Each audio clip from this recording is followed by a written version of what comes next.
Gandang buhay mga kapatid, welcome back pong muli sa ating channel.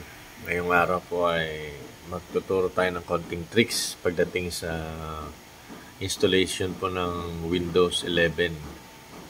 Kasi bagong version po ng Windows 11, 24H2. Ayan. Yung mga ayaw po na mag-sign in online, iba-bypass po natin ito. Tuturuan ko kayo paano i-bypass itong Windows sign-in niya.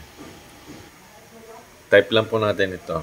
Shift plus F10. Ayan. Shift plus F10. Shift tapos F10. Ayan. So, lalabas po ito. Command prompt niya. Tapos, tatype po natin yung ito. Start space ms dash cx8 semicolon local only. Then hit enter.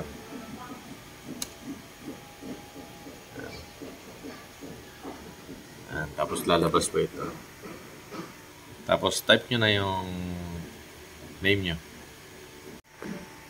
Dito po, ang itatype nyo who's going to use this PC is bahalan po kayo kung anong pangalan. Kung gusto nyo po na may password, make it secure. Yan. Mag-enter po kayo ng password. Pero dahil ayaw ko nga na may password para kahit sino pwedeng gumamit. Lagay lang tayo ng pangalan, admin, kung gusto nyo admin, tapos next na tayo sa next. Ito po ang computer natin, lagyan po natin ng pangalan, then password po. Ilagay na rin tayo. Ito, may requirements pa siya, 3 tanong, 3 sagot din po.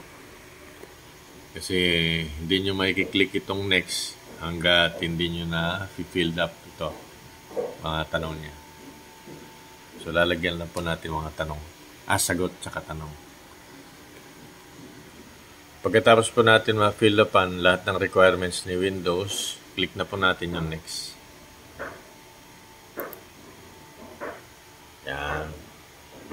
Ganun lang po.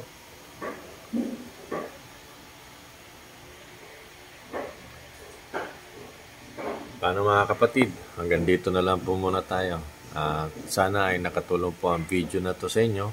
At gaya po ng lagi natin sinasabi, huwag po tayong mawawalan ng pag-asa sa buhay. And God bless us all po. Maraming salamat sa panonood. Paalam.